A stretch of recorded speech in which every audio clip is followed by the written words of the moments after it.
Welcome back. Now, the Karnataka government is facing flack after the Yediyurappa government approved purchase of new vehicles for its ministers and MPs amounting to a whopping 13.8 crores. The new vehicles have been approved for 32 ministers and 28 MPs each, amounting to 23 lakh rupees. Slamming the Karnataka government, the opposition questioned the government's move, saying that why are they spending on ministers' cars when they have no money to pay salaries?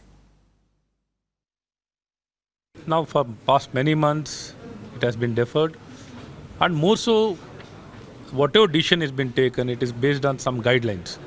It is not without guidelines. The old vehicles will be replaced. Based on certain guidelines only the replacement has been happening. Whenever there is a need, the need has to be addressed. In this direction the decision has been taken. Neha Hebale is live with us to give more details on this. So Neha, bitter political blame game between the Karnataka government and the opposition there. If you can just tell us a little more what the two sides are claiming.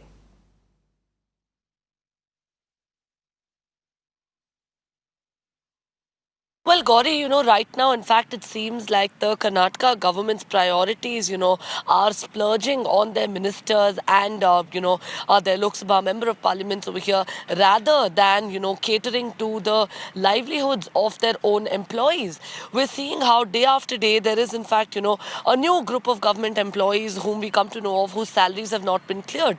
So far, Gauri, we can at least list out ambulance drivers, there are healthcare workers, there are foresters, and, several others like this who have not been paid their salaries, transport corporation employees who are still diligently reporting to work every single day.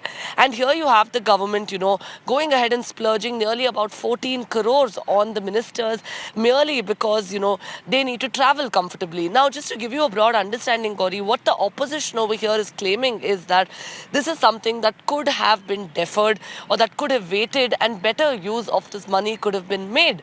Now, just to give you a broad sense of understanding what the rules ideally, prescribe is that the vehicles, that are being used by the ministers and the MPs can be changed either after 1 lakh kilometers have been completed or after 7 years of its purchase. Now, let's remember that, we're looking at a sum of almost about 14 crores. While it's not the amount that's being questioned, the timing of this, when the state is already cash-strapped, when the state is already, struggling, in fact, reeling under a financial crisis, much like many other states, was this really necessary, is what is being questioned right now. Right. Several valid questions raised by the opposition there in Karnataka. Thank you, Neha, for sharing all those details.